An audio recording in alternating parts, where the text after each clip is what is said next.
आज इस शुभ वेला में वेदात्री महर्षि के तत्वों को विश्व भर में पहुंचाने की जिम्मेदारी हम सबकी है। उसी के आधार पर इस शुभ विचार में आज का शीर्षक अनुशासित जीवन पर जो मौका गुरु जी द्वारा दिया गया है उस पर हम विचार करेंगे। बचपन से लेकर मृत्यु तक मनुष्य विभिन्न पड़ावों पर शिक्षण के द्वारा, विवाह के द्वारा, कर्म क्षेत्र के द्वारा, उसके बाद वृद्धावस्था और इसके अलावा जितनी भी सामाजिक जिम्मेदारियां हैं उन जिम्मेदारियों में भी अनुशासन का पालन करते हुए एक खुशहाल जीवन जीने की कला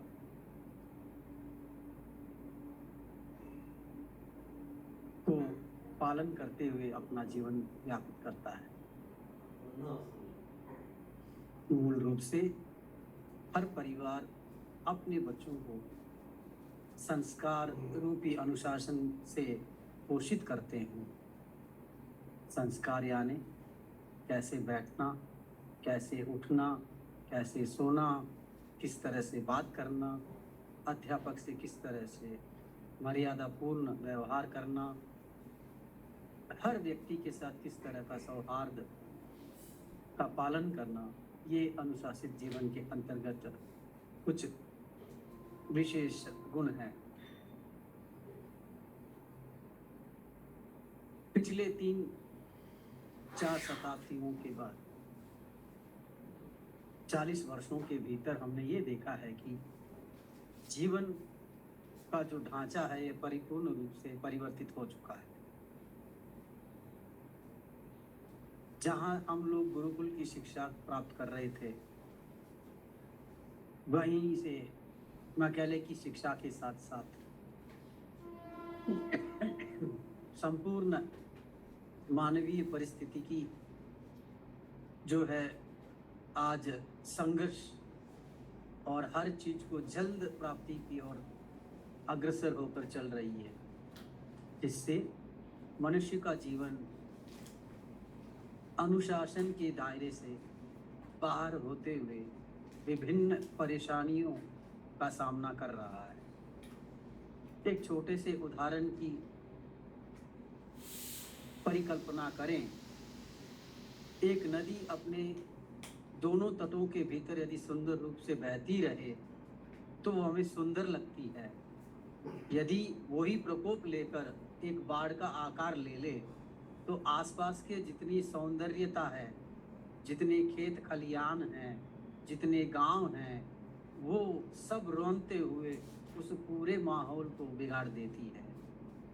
इसी प्रकार हमारे जीवन में हम अपने विचारों के द्वारा, व्यवहारों के द्वारा और अपने अनुशासनहीनता के द्वारा हम अपने आप के जो संबंध हैं वो बिगाड़ लेते हैं। क्यों बिगाड़ लेते हैं?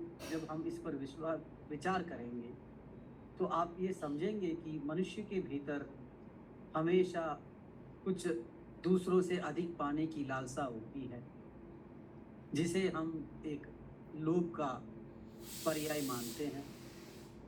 और यदि वो प्राप्त ना हो उसका परिवर्तन क्रोध के रूप में हो जाता है। जब ये दोनों पूर्ण ना हो तब उस चीज को प्राप्त करने की महत्वाकांक्षा जो है उसमें अधिक होती है और हमेशा हम अनैतिक विचारों के द्वारा, अनैतिक कर्मों के द्वारा उन चीज़ों की प्राप्ति करने की कोशिश करते हैं, जिससे हम दूसरों को नीचा दिखाने और अपने आप को श्रेष्ठ स्थापित करने में अपने विचारों को हमेशा आगे रखते हैं।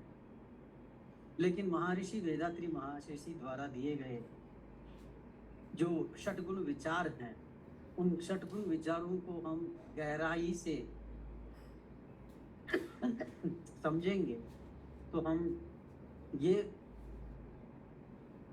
समझ में आएगा कि लोभ जो है हम उसे संतुष्टता के माध्यम से विजय प्राप्त कर सकते हैं।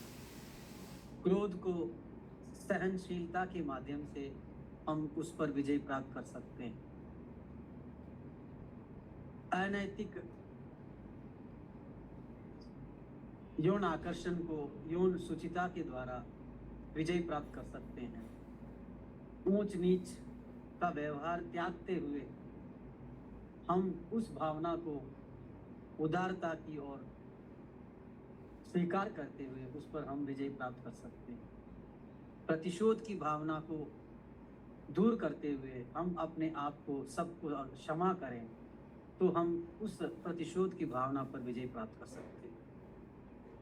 ये सुंदर विचार एक अनुशासित जीवन के बहुमूल्य अंग हैं जो मानव को मानव बनाता है।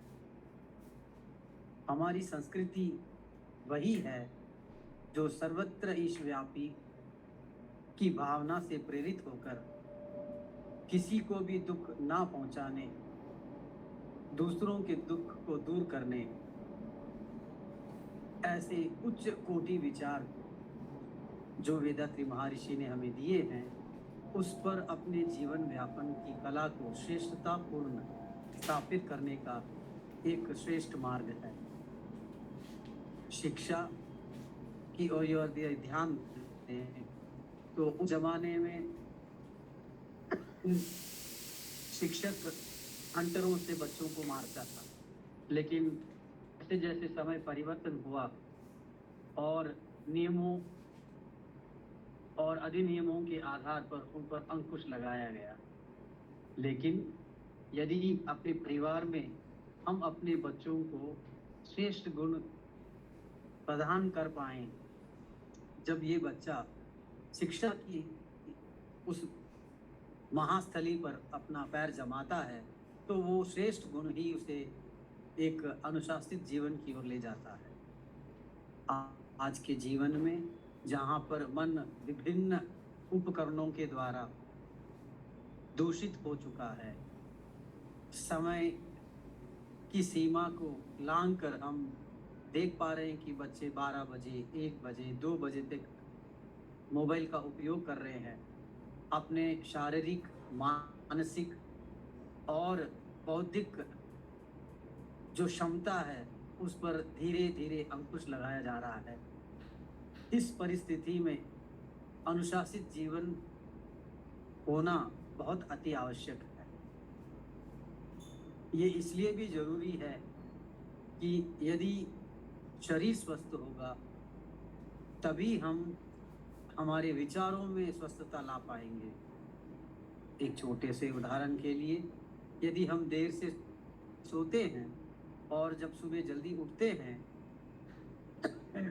जो समय उठने का होगा यदि उसमें थोड़ा सा परिवर्तन हो जाए, हमारे विचार जो है हमारे वश में नहीं होते। जैसे यदि हम 8 साढ़े 8 बजे कार्यालय में पहुंचना है और यदि हम 7:30 8 बजे उठ रहे हैं तो आप निश्चित रूप से मेरे शब्दों को स्वीकार करेंगे कि हम संतुलित मानसिकता से हम कार्यालय पर नहीं पहुंच पाएंगे। यही अनुशासन यदि हम उसका पालन करेंगे तो भोर में उठकर व्यायाम कर, ध्यान कर, अपने मन, शरीर और स्वस्थ भोजन के साथ जब हम कार्यालय में पहुंचते हैं और उस सुंदर मानसिकता के साथ हम यदि अपने दिनचर्या का पालन करते हैं तो हमारे हर क्षेत्र में, परिवार में, स्वयं अपने जीवन में एक अनुशासित जीवन का बिना पालन करते हुए हम उस लक्ष्य को, उस आनंद को हम प्राप्त कर सकते हैं।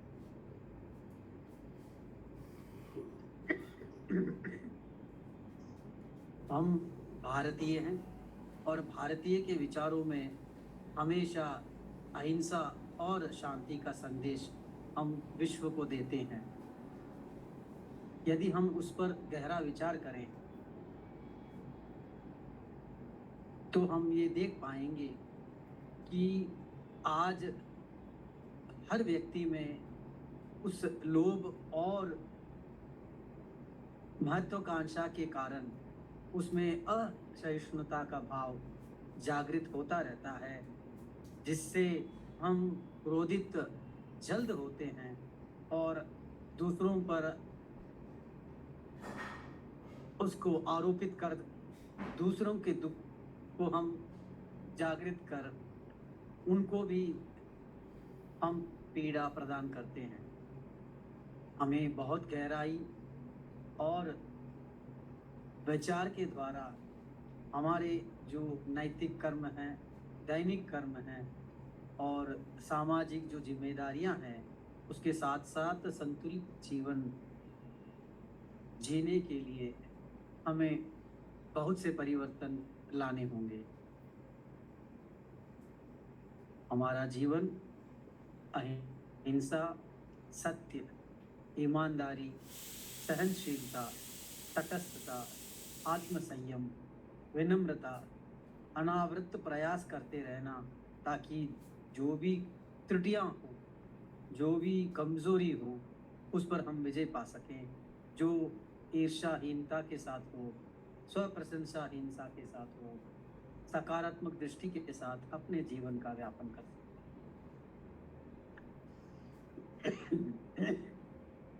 विभिन्न श्रेष्ठ गुरुओं द्वारा हमने सुना ही होगा कि हम ना कुछ लाए हैं ना कुछ ले जाएंगे।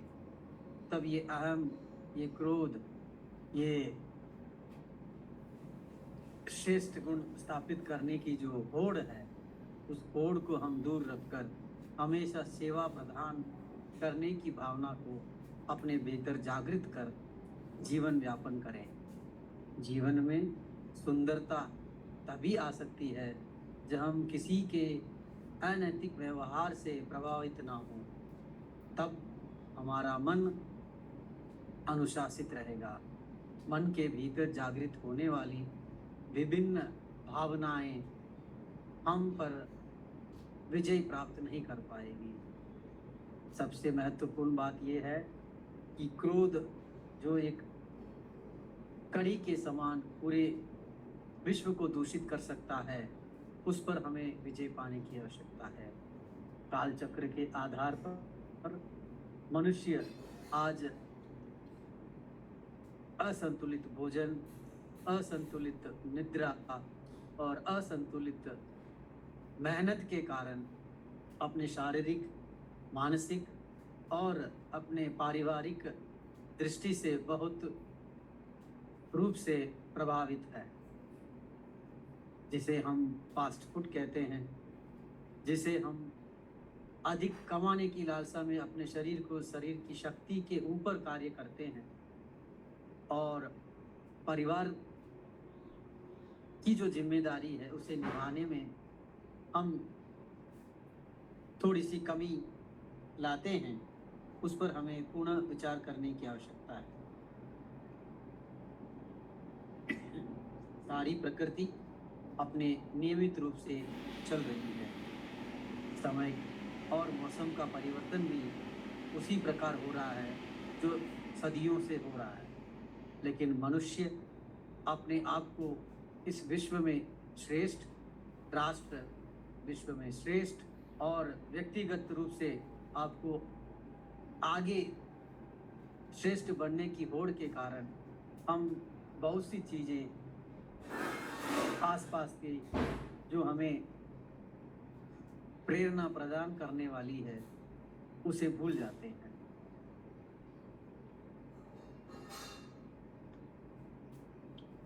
आज समाज अधिक रूप से असत्य, लूटपाट, हत्या, बलात्कार और छल कपट के इन गुणों को अपनाते हुए अपना जीवन यापन कर रहा है, जिसके कारण हर परिवार में अधिक परेशानियां, दुख दर्द और समस्याएं जागृत हो रही है।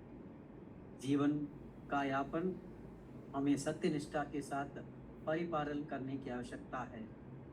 व्यापार है, उसमें लूट-पाट की आवश्यकता नहीं है।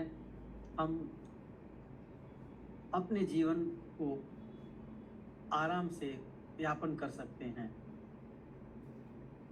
लोभ और ईर्ष्या के द्वारा हत्याएं हो रही है और हर जगह विकृत रूप हमारे सामने प्रस्तुत किया जा रहा है, जो कि निंदनीय है और विचारणीय भी है। हम इन मुखौटे को हटाकर छल कपट के उन विचारों को त्याग कर सत्य मार्ग पर चलने की आवश्यकता है। वसुधैव कुटुंबकम की भावनाओं को यदि साक्षात रूप से मूर्त रूप करना है, हमारी ये जिम्मेदारी होगी कि हम अपने जीवन को प्रकृति के अनुसार सुंदर बनाकर उसके गुणों को अपनाते हुए हम आगे बढ़ें। हमारा मन हमेशा दूसरों की सेवा में लगा रहे और जीवन की सुंदरता तभी है जब हम अपने साथ उस ईश तत्व का अनुभव करते हुए हर कदम पर विजय का जो अनुभव है, जो प्रसन्नता का अनुभव है, जो परमानंद का अनुभव है, हम प्राप्त कर सके। मनुष्य का जीवन एक यांत्रिक रूप से चल रहा है, जिसे समझने की आवश्यकता है। साथ साथ आज के वैज्ञानिक विकास में हम ये देख पा रहे हैं कि आज ये टूल मनुष्य की बुद्धि पर विजय प्राप्त करने के लिए हमने सर्जित किया है, जिसकी चुनौतियां आने वाले समय में हमने बौद्धिक विचारों पर बहुत प्रभाव डालेगी। हर चीज़ हमें आसानी से मिलने के कारण हम शारीरिक व्यायाम को भूल चुके हैं। वेदात्री महर्षि द्वारा प्रदत्त जो सरलीकृत व्यायाम है, आज की इस परिस्थिति में 21वीं सदी में यदि हर मानव उसका पालन करेगा तो निश्चित रूप से वो अपने शारीरिक पीड़ाओं से ऊपर उठकर अपने शरीर को स्वस्थ, दृढ़ और स्वस्थ रखने में कामयाब होगा। मनुष्य जीवन में बहुत सी विकृत परिस्थितियां उत्पन्न होती है, तो उसको संभालने में वेदात्री महर्षि द्वारा प्रदत्त मनोविश्लेषण के एक एक पड़ाव को हम गहराई से समझेंगे तो छोटी से छोटी और बड़ी से बड़ी जो समस्याएं हैं उस पर विजय प्राप्त कर पाएंगे।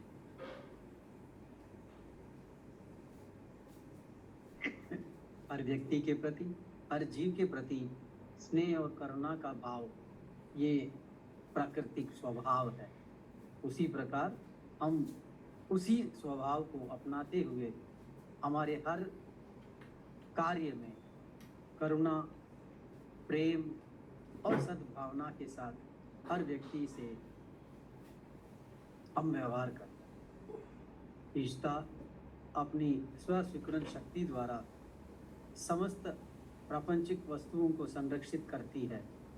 उसी प्रकार जीवन जो अमूल्य है, जीवन जो ईश तत्व से परिपूर्ण है, उस ईश तत्व को समझें और ईश तत्व के द्वारा हम मानव कल्याण के लिए जितना कार्य कर सकते हैं, हमारी क्षमता के अनुसार, हमारी बौद्धिक शक्ति के अनुसार, हमारे शारीरिक मदद के अनुसार हम करते रहें।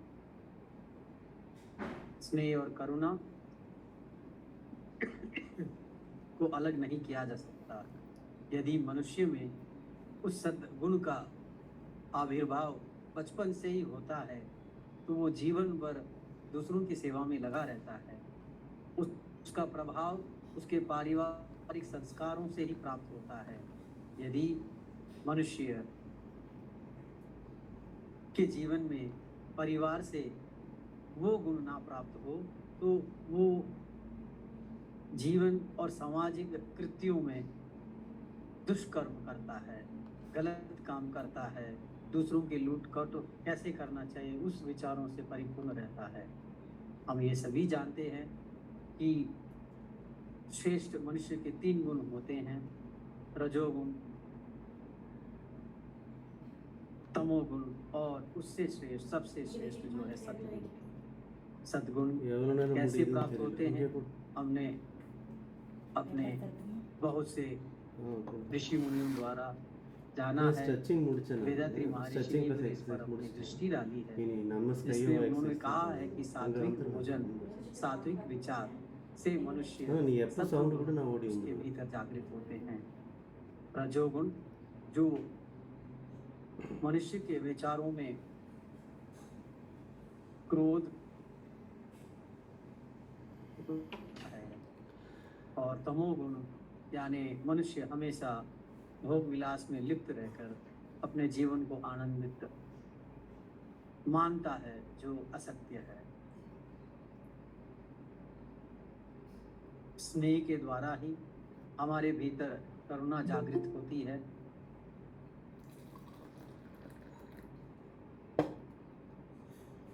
वहीं से हम अपनी हर इच्छा की प्राप्ति ईश्वरीय सहायता से पूर्ण कर सकते हैं।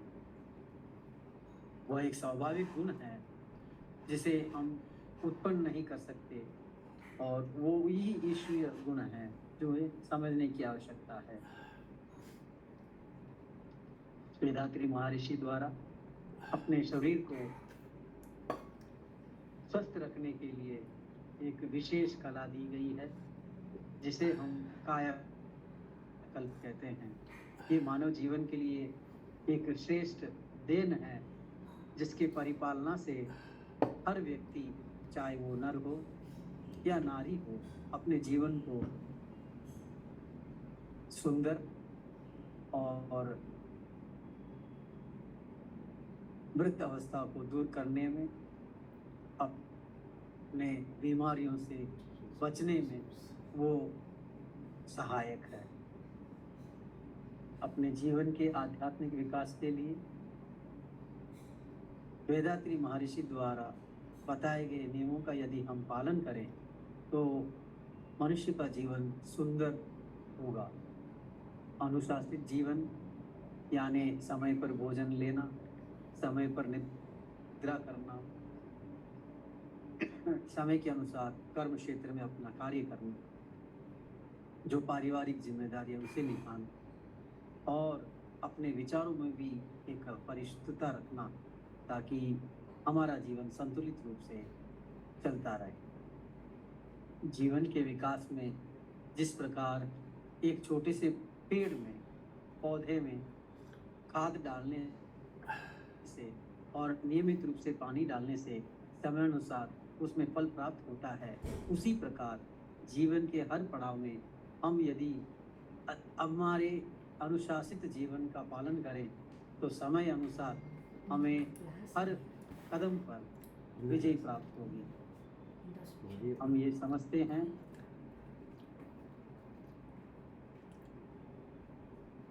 कि जिस प्रकार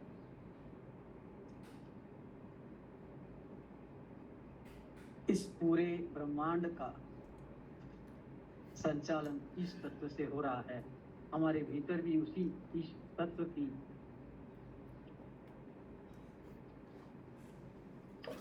आविर्भाव के कारण हम उसका अनुभव कर रहे हैं। उसको हम ध्यान में रखते हुए हम हमेशा दूसरों को मदद करना, और हम अपने शरीर के द्वारा जितने सांसारिक प्रपंच हैं उस पर विजय प्राप्त कर सकते हैं, वैसा कार्य हमें करना चाहिए। सबसे सुंदर भाव यह है कि आज मनुष्य दूसरों को खुश नहीं देखना चाहता, उसे आशीर्वाद या शुभकामनाएं देने में हिचकिचाता है। लेकिन महर्षि वेदात्री द्वारा बताए गए शुभकामनाएं का जो आविर्भाव है वो वास्तव में व्यक्ति और दूसरे व्यक्ति के बीच, परिवार के बीच, समाज के बीच और पूरे ब्रह्मांड में हम सबको अपना बना सकते हैं। एक सुखमय जीवन की कामना के लिए ये शुभ कामनाओं का जो सहायक मंत्र है वो वास्तव में पूरे ब्रह्मांड में परिवर्तन लाता है। उसके द्वारा उठने वाली तरंगें हर मन को छूती है और उनके मन के भीतर परिवर्तन लाती है।